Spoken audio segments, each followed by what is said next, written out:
Mercedes just went from dominating qualifying to potentially losing championship points overnight. And it all comes down to one hidden engine trick. A loophole that delivered up to 130 extra horsepower, exactly in the final meters of the lap, where everything is decided. No flashing lights. No visible boost. No obvious system. Just a car that refused to slow down when every other car had no choice. And that tiny difference was worth nearly 2/10 per lap. Enough to secure poles. Enough to control the grid. Enough to shape the entire championship. Until Ferrari spotted one detail that didn't make sense. One pattern. One anomaly. One question to the FIA. And in that moment, everything collapsed. Because the FIA didn't just stop it. They exposed it. They started tracking intent. And now, that advantage is no longer just gone. It's evidence. Which means this is no longer about speed. It's about consequences. Because if that advantage influenced results, then those results can be questioned. And if results are questioned, points can disappear. Which means one thing. Mercedes is not just fighting to stay fast. They might be fighting to keep everything they've already won. At first, nobody called it illegal. Nobody inside the paddock panicked. Because what Mercedes was doing followed the rules. On paper. Every parameter, within limits. Every system, technically compliant. And that's what made it so dangerous. Because it didn't look like cheating. It looked like intelligence. Precision. Engineering at the absolute limit of what the regulations allowed. But Formula One has a rule that goes beyond the written text. A rule that every team understands, even if it's never said out loud. If something gives you an advantage, and nobody else can explain it, it won't stay hidden for long. And that's exactly what happened. Because Mercedes wasn't faster everywhere. They weren't dominating every sector. They weren't unbeatable through corners. But at the end of the lap, they were always there. Finding time where time shouldn't exist. And that's what caught attention. Because in modern Formula One, data is everything. Every team studies every meter of the track. Every speed trace. Every drop in power. And there's one moment that every engineer understands perfectly. The final straight. The point where the battery is nearly empty. Where every car enters the same phase. Energy drops. Power fades. Speed falls. That's not optional. That's physics. That's the system working exactly as designed. Except, Mercedes didn't follow that pattern. Their car behaved differently. Subtly, but consistently. Instead of slowing down, it held speed. Sometimes, it even gained. Right at the moment where every other car was losing performance. And that's when curiosity turns into suspicion. Because one lap can be ignored. 2 laps can be coincidence. But when it happens again, and again, and again, it becomes a pattern. And patterns in Formula One are never random. They are engineered, deliberate, precise. And once Ferrari isolated that moment, once they removed everything else from the data, the truth started to appear. Because now, it wasn't about who was faster. It was about who was behaving differently. And in a sport where every car should follow the same limitations, different is everything. Because different means there's something hidden. Something controlling the outcome. Something that, once exposed, doesn't just disappear. It changes everything that came before. And that's when Ferrari made the move that no one could undo. They didn't try to copy it. They didn't keep it quiet. They didn't test it behind closed doors. They went straight to the FIA. And they asked one question. Is this allowed? Now that sounds simple. Routine. Something every team does at some point. But in Formula One, that question is a trigger. Because the moment it's asked, everything is forced into the open. The FIA has no choice. They have to investigate. They have to go deeper than lap times. Deeper than performance. Into the system itself. Into the exact moment where the car stops behaving like every other car on track. And once they looked there, the pattern became impossible to ignore. Right before the finish line. At the exact point where every car should begin to lose speed. Mercedes did something different. They didn't follow the gradual drop. They didn't accept the limitation. They shut the system off. Completely. No transition. No resistance. And in that instant, everything changes. Because the moment the MGUK stops, it also stops doing something critical. It stops recovering energy. And when it stops recovering energy, it stops slowing the car down. That invisible drag disappears. So the engine keeps pushing, but nothing is holding it back anymore. And in those final meters, that creates the advantage. Up to 130 horsepower, exactly where the lap is decided. The car crosses the line. The time is locked. The result is secured. And only then, the penalty activates. 60 seconds without the system. But it happens after the lap, when the driver is already off the throttle, cooling the tires, heading back to the pits. So the penalty exists, but it changes nothing. And that's what made it so powerful.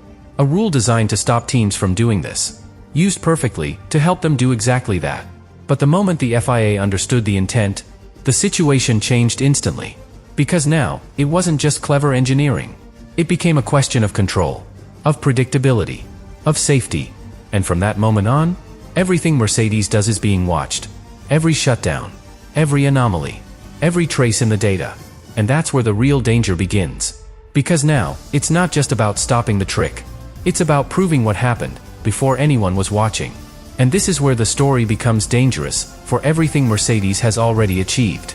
Because once the FIA starts looking back, they're not just reviewing performance. They're reconstructing intent.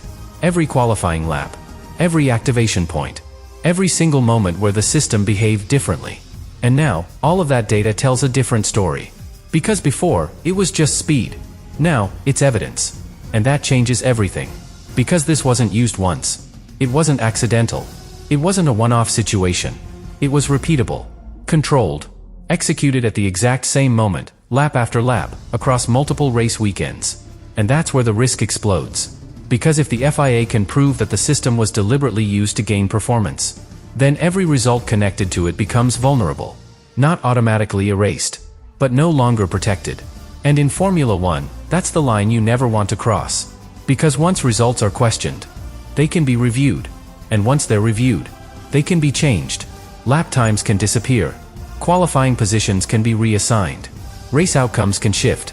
And in extreme cases, points can be taken away. Not just going forward, but from what has already been awarded. And that's the scenario now hanging over Mercedes. Because every tenth gained in those final meters, every position secured, every advantage created, all of it traces back to that one moment. That one system behavior, now under investigation. And that creates pressure instantly. Inside the garage, inside the strategy room, inside every decision they make from this point forward. Because now, it's not just about being fast. It's about being clean, transparent, undeniable. And that's a completely different kind of pressure. Because performance can be rebuilt. Speed can be found again. But legitimacy, once questioned, has to be proven. And that takes time. Time they don't have. Because the season keeps moving. The next race arrives. The next qualifying session begins. And Mercedes has to perform under full scrutiny. Without the trick. Without the margin. Without the safety net. And with every move being watched. Every lap analyzed. Every result questioned. And that's where the real test begins. Because losing an advantage is one thing. But racing while everything you've already achieved is under investigation, that's something else entirely. And now, for the first time this season, Mercedes is not just fighting for speed. They're fighting to protect their entire championship. And this is where everything reaches its final breaking point. Because once doubt enters the championship, it doesn't stay contained. It spreads. Across the paddock. Across the media. Across every single result Mercedes has achieved so far. Because now, the question is no longer just technical. It's fundamental. What was real, and what was influenced? And that question is dangerous. Because Formula One is built on precision. On trust in the stopwatch. On the belief that every lap represents pure performance. But when that trust is shaken, everything changes. Because now, every pole position is seen differently. Every gap is questioned. Every tenth is analyzed. Was it the car? Was it the driver? Or was it something hidden in the final meters? And that uncertainty changes how rivals react. Because Ferrari knows they didn't use it. They know their performance is clean. They know their data is untouched. So now, they push harder. With confidence. With clarity. With the certainty that what they gain is real. And that makes them more dangerous than ever. But for Mercedes, it's the opposite. Because now, they don't just need to be fast. They need to prove it. Every lap. Every session. Every weekend. And that pressure builds. Because in Formula One, when you have something to prove, you drive differently. You think differently. You take fewer risks. Or sometimes too many. Trying to silence the doubt. Trying to show that the speed is still there. But that's where mistakes appear. Because pressure doesn't just affect performance. It distorts it. And when performance is distorted, the gap grows. Not always instantly. Not always visibly. But inevitably. And that's where the championship begins to shift. Because if Mercedes drops even slightly, if those final tenths disappear, if the results stop matching what we saw before, then the narrative changes completely. Not slowly, instantly. Because in Formula One, momentum is everything. And once it's gone, it's incredibly hard to recover. But here's the final truth. Because this moment is bigger than Mercedes. This is the moment where everything hidden becomes visible. Where performance is no longer influenced by something nobody can see. Just the car, the driver, the execution, nothing else. And that's why what comes next matters more than anything we've seen so far. Because now, there are no excuses, no hidden margins, no invisible advantages, just reality. And reality in Formula One is ruthless, because it exposes everything. Strengths, weaknesses, truth. And when that truth finally shows itself, there will be no debate, no interpretation, no doubt. Only one answer. Who was actually fast? And who was only ahead because of something that no longer exists?